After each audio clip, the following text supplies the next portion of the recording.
Like the many Holocaust survivors who call South Florida home, Eva Blas-Egri's story is an extraordinary one of perseverance in the face of unspeakable evil. The fact that we are here today to pay tribute to the music composed by her father is a testament to the power of art to outlive such evil. And while Samuel Blas was one of millions who perished at the hands of the Nazis during World War II, today our community comes together to honor his memory by bringing his music back to life. It is an honor for us to be joined by the family of Samuel Blas, of Eva. It's an honor for us to be joined by Eva's children, Julia Goldner and her husband Bruce, Kathy Albaz and her husband Meyer, her son John Egri and his wife Irva, and their son, Eva's grandson, Adam. There are many of his friends who have joined us here today as well. One in particular I'd like to single out is Anne Romano. Anne, who with her son Len has been a driving force in bringing this event together today. And finally, I stand here truly humbled and honored to be able to join with my friends from the university in welcoming Eva Blas-Egri. Great.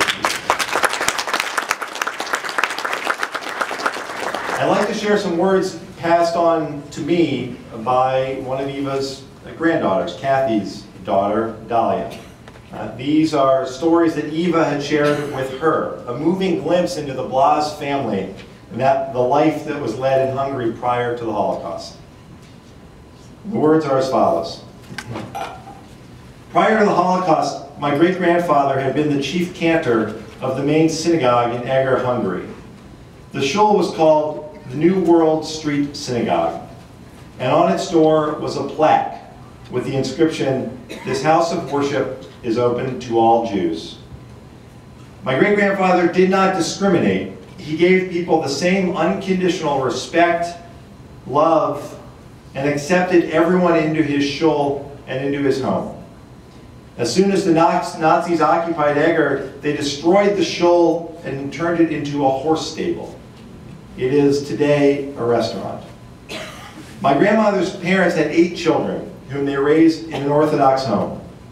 5 of their children survived the Holocaust, and 3 emigrated to the United States, to Israel, where they established homes and brought up their families. Their grandchildren and great-grandchildren currently live in the United States and Israel. My grandmother Eva, or Mama as we call her, often told us of her father's sense of responsibility towards others. Hazan Shmuel would always tell her, be kind to someone and that person in turn will be kind to someone else. And before long, the whole world will be kind to each other. He said this a long time ago, years before it became popularized as doing a random act of kindness. Another frequent adage that he would tell his children was, you have to do a mitzvah for its pure sake, not because you expect anything in return. Hazan Shmuel and his wife Rivka had an open home. Mama doesn't remember a single Shabbos meal when her father didn't bring home a guest. He also taught his children and students to respect all people, regardless of their religion. As a matter of fact, our great-grandfather had an excellent relationship with the local Christian priests and pastors, who would often visit his home, asking him to compose music for their liturgy. We feel that this lack of prejudice is probably why his musical compositions were kept safe by his neighbor. Many people in town, Jews and non-Jews alike, developed close relationships with him and with his family. When it was becoming apparent that the Jews were being taken away and that a movement was forming to put them into ghettos, another Gentile neighbor informed my grandmother and her parents that he will be able to obtain false documentation for Mama, giving her a different name from another town and indicating that she was Christian. Since Mama knew how to speak several languages, this neighbor had secured her a job as governess and a tutor. Mama ultimately refused the false identification papers she was offered, saying she would not leave her parents. Shortly after, they were all put into the ghetto and then rounded up and packed into trains to be taken to the concentration camp. On the train, my great-grandfather gave Mama a special blessing because she had respected her parents so much that she was willing to give up her life for them. Unfortunately, when they disembarked the train, they faced the soldier who would determine who proceeded to the right and who to the left. To the right was the concentration camp, and to the left were the showers, which we all know were the gas chambers. Mama was immediately separated from her parents, who were sent to the gas chambers, while Mama was sent to Auschwitz, the concentration camp.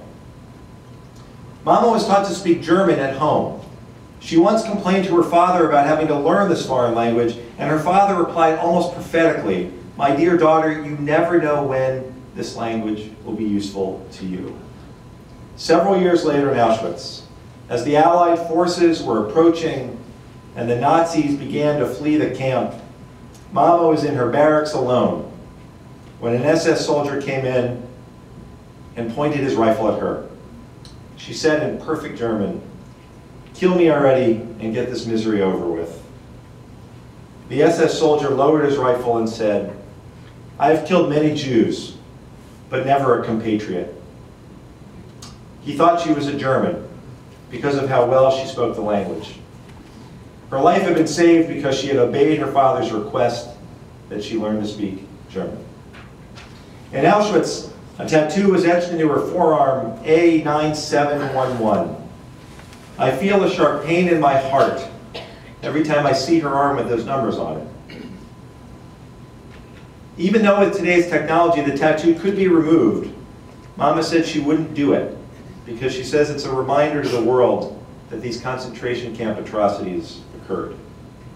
For many years, my grandmother did not want to talk about what happened to her, and she refused to accept any reparations because she didn't want to take what she called blood money.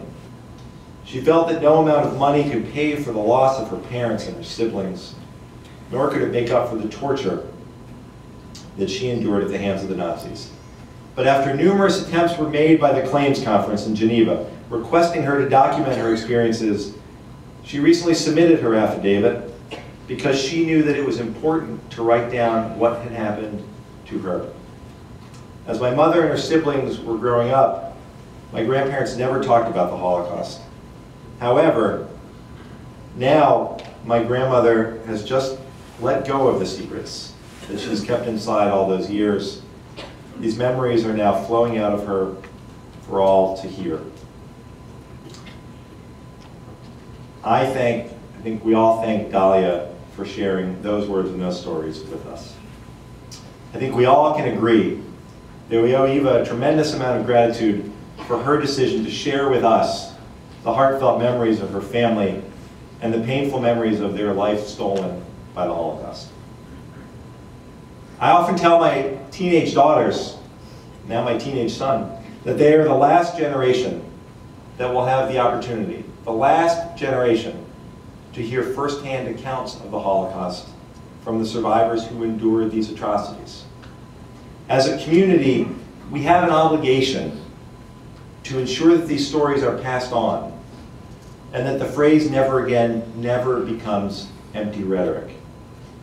Today we honor the memory of the millions who perished in the Holocaust. And it is truly an honor to join so many friends in the South Florida community, and especially the Blas-Agri family, for a performance that I am confident will serve as a testament to the power of the creative spirit to outlive evil and to inspire in us a commitment to tolerance, to kindness, and to respect for human dignity. Thank you.